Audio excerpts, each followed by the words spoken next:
안녕하세요. 과학지적 이론세 과지사입니다. 오늘 다룰 주제는 저번 영상에서 미처 다루지 못한 내용이죠. 미분다양체입니다.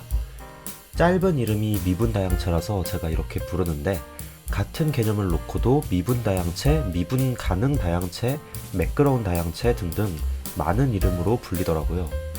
다 비슷한 뜻이라고 보시면 되겠습니다. 저번 영상에서 다양체는 국소적으로 유클리드 공간과 위상동형인 공간이라고 말씀을 드렸었는데요. 이 말인즉슨 다양체라는 정의 자체는 위상동형, 그러니까 찰흙 빗듯이 어떤 부분을 늘리고 줄이는 작업을 전혀 구분하지 못한다는 뜻입니다. 반면 미분다양체는 아주 매끄러운 다양체만을 취급하는 개념이에요. 그러니까 2차원 다양체인 곡면으로 예시를 들어보자면, 구는 어디를 봐도 매끄럽지만 정육면체는 모서리나 꼭지점에서 뭔가 매끄럽지 않고 날카로운 부분이 있죠. 그런데 구와 정육면체는 위상동형이라서 위상수학적인 정의로는 전혀 구분되지 않고요. 그래서 다양체에 위상적인 구조뿐만 아니라 무언가 추가적인 구조를 부여해야 이 매끄럽다는 개념을 말할 수가 있는 겁니다. 하나 아이디어가 있어요. 보통 함수에서도 매끄러운 함수라고 하면 미분 가능한 그런 함수를 떠올리게 되겠고, 반대로 이렇게 뾰족한 점이 있으면 미분 불가능한 함수죠. 그래서 매끄럽다는 게 무엇인지 정의하는 문제를 미분을 정의하는 문제로 생각을 해볼 수가 있어요. 그런 이유에서 매끄러운 다양체와 미분 다양체가 같다, 이렇게 부르는 겁니다. 그런데 저도 이번 영상을 찍기 전에 좀 많이 고민을 한 부분이 있는데요. 미분다양체가 정말 중요한 개념이라서 자세히 소개하지 않고 넘어가는 건 좀 아닌 것 같은데, 근데 진짜로 그 정의로 들어가면 너무 테크니컬하게 보이는 부분들이 있어서 쉽게 설명하기가 좀 어렵단 말이에요. 그래서 직관성과 엄밀성을 양쪽에서 조금씩 포기하고 제가 생각했을 때 좀 받아들이기 쉬운 지점에서 설명을 해보려고 합니다. 그 첫 번째로 유클리드 공간 자체는 뭔가 매끄럽다는 부분을 생각해 보시면 좋을 것 같아요. 당연히 이렇게 평면이니까 매끄러운 거고요. 여기서는 저희가 잘 아는 직교좌표계를 활용해서 미분을 정의한다든지 하는데 아무 문제가 없죠. 그러니까 유클리드 공간 위에서 실수로 가는 일반적인 실함수가 있을 때 그 함수를 미분한다는 건 흔히 말하는 방향미분, 그러니까 편미분으로 정의하면 됩니다. 여기까지 따라오셨다면 이런 생각을 해볼 수가 있겠죠. 만약에 일반적인 다양체 M에 대해서도 이 직교좌표계와 비슷한 걸 정의할 수 있다면 마찬가지로 편미분을 통해서 미분을 이야기할 수 있겠다라는 생각이에요. 그럼 이제 다음 단계로 넘어가기 위해서 우리의 친구 2차원 구를 생각해 봅시다. 얘도 매끄러운 다양체겠죠, 아무래도. 여기다가도 좌표를 정의할 수 있으면 참 좋을 텐데요. 어떻게 하면 좋을까요? 예를 들어서 지구에서 위치를 표현할 때는 보통 위도와 경도라는 좌표계를 사용하는데요. 위도와 경도를 마치 X와 Y 좌표처럼 이 좌표를 가지고 미분 구조를 만들면 되지 않을까 하는 생각을 해볼 수가 있겠죠. 그렇게 나쁜 생각은 아니지만 이 좌표계에는 약간의 문제가 있습니다. 첫 번째로 북극과 남극에서 문제가 생기는데요. 북극과 남극의 경도는 얼마일까요? 이게 애매하죠. 수학에서 이런 경우에 잘 정의되지 않았다, not well defined라고 말합니다.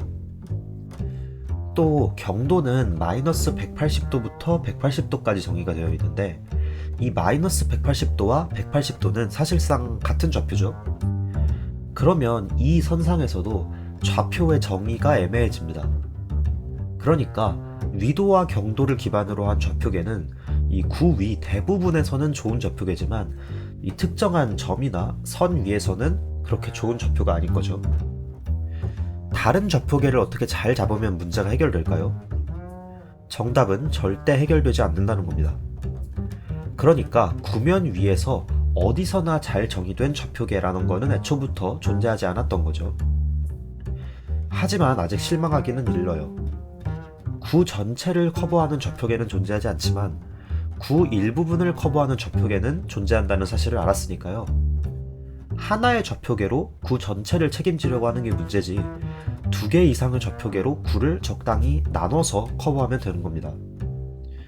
예를 들어서 이 구면에서 북반구보다 조금 넓은 영역을 커버하는 좌표계와 남반구보다 조금 넓은 영역을 커버하는 좌표계, 이렇게 두 개가 있다면 이 둘이 정의된 영역을 합쳐서 구 전체를 만들 수가 있습니다.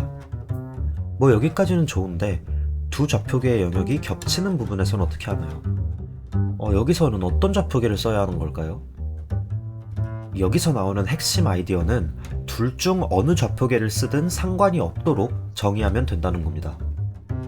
이걸 이해하기 위해서 세팅을 좀 명확하게 하고 들어갈게요. 다양체 M 위에 두 집합 U1과 U2가 있고 U1과 U2가 겹치는 교집합이 있다고 생각해 볼게요. 그리고 U1과 U2에서 각각 좌표계가 정의되어 있습니다. 좌표계가 정의되어 있다는 말을 정확히 말하자면 이 각 집합을 유클리드 공간 위로 대응시키는 함수 F1과 F2가 있다는 의미죠. 그러면 F1과 F2가 U1과 U2의 교집합에서 어떻게 작동하는지 생각해 볼게요. 우선 F1과 F2가 각각의 집합에서 좋은 좌표계라면 이 F1과 F2의 공역을 이들의 치역으로 제한을 했을 때 1대1 대응이 돼야 합니다. 그러니까 역함수 F1 인버스와 F2 인버스가 존재해야겠죠. 이 역함수는 다르게 말하면 유클리드 공간 위의 점에서 이 U1이나 U2 위의 점으로 대응을 시키는 함수인데, 이게 다시 말하면 좌표를 알면 위치를 알 수 있다, 이런 의미가 됩니다. 그리고 F1과 F2의 정의역을 U1 교집합 U2로 제한을 하고 각각의 공역을 다시 그 U1 교집합 U2 위에서의 치역으로 제한을 하더라도 마찬가지로 1대1 대응이 되어야 할 겁니다. 이렇게 제한을 한 함수들을 따로 표기상 구분하진 않을게요. 그러면 이렇게 U1 교집합 U2에서 유클리드 공간으로 가는 함수가 있고, 반대로 유클리드 공간의 일부분에서 U1 교집합 U2로 가는 함수가 두 개가 있게 됩니다. 그러면 자연스럽게 유클리드 공간의 일부분에서 다시 다른 유클리드 공간으로 가는 함수가 튀어나오는데요. 이걸 식으로 적어보자면 F2 합성 F1 인버스라고 쓸 수가 있겠네요. 이 함수 또한 적절하게 정의역과 공역을 제한하면 이제 1대1 대응으로 만들 수가 있겠죠. 그리고 결국 미분 다양체라는 건 다양체 위에서 매끄러운 미분 구조를 정의하는 것이기 때문에 두 좌표계가 겹치는 영역에서 두 좌표계가 같은 미분 구조를 주도록 정의를 해야 될 거예요. 예를 들어서 다양체 위에 같은 영역에 정의된 좌표계 두 개가 이렇게 생겼다면 두 좌표계는 딱 봐도 서로가 봤을 때 매끄러워 보이지가 않죠. 반면 이렇게 좌표계를 정의하면 서로 매끄러워 보입니다. 이 말은 곧 앞에서 말한 함수 F2 합성 F1 인버스가 미분 가능, 그리고 기왕이면 무한번 미분 가능하다는 말을 뜻합니다. 이 설명이 좀 어렵다는 생각이 드는데 혹시 좀 잘 이해가 되지 않는 부분이 있으시다면 댓글로 질문 주세요. 결국 말이 좀 길었지만 요지는 이렇습니다. 다양체 전체를 하나의 좌표계로 커버할 수 없는 경우에는 좌표계 여러 개로 부분 커버를 하되, 이 좌표계끼리 서로 겹치는 영역에서 두 좌표계가 서로 무한번 미분 가능한 형태로 호환되기를 원하는 겁니다. 이렇게 정의한 좌표계들이 주어진 다양체를 미분 다양체라고 정의하는 거죠. 사실 저는 이렇게 미분 다양체를 정의하는 게 좀 이상하다고 생각했어요. 뭐가 이상하냐면 좌표계를 잡아야만 미분 다양체를 정의할 수 있다는 부분이죠. 그렇지 않나요? 저희가 구면이 매끄럽다는 사실을 알기 위해서 꼭 구면 위에 좌표계를 잡아야 할까요? 그렇지 않아도 되는 것 같습니다. 그런데 좌표계를 잡고 서로 다른 좌표계 사이의 변환을 살펴보는 과정은 뭔가 이 공간의 본질을 담는 정의보다는 좀 인위적인 정의로 보이기도 한단 말이에요.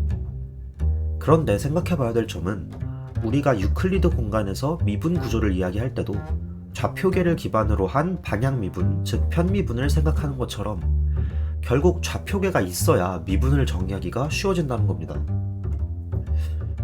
제 생각에 혹시 편미분보다 좀 더 추상적이고 공리적인 방법으로 미분을 정의하고 미분 다양체를 정의하는 게 어쩌면 가능할지도 모르겠다는 생각이 드는데요. 한 가지 확실한 건 그 방법이 좌표계를 이용하는 방법보다 훨씬 어렵고 복잡할 거예요. 그러니까 여기서 쉬운 방법에 좀 만족을 하는 것도 좋은 생존 전략이겠습니다. 자, 최근 몇 편의 영상을 통해서 저희가 지나온 길을 좀 되짚어 봅시다. 지난 영상에서는 저희가 다양체를 정의를 했고요.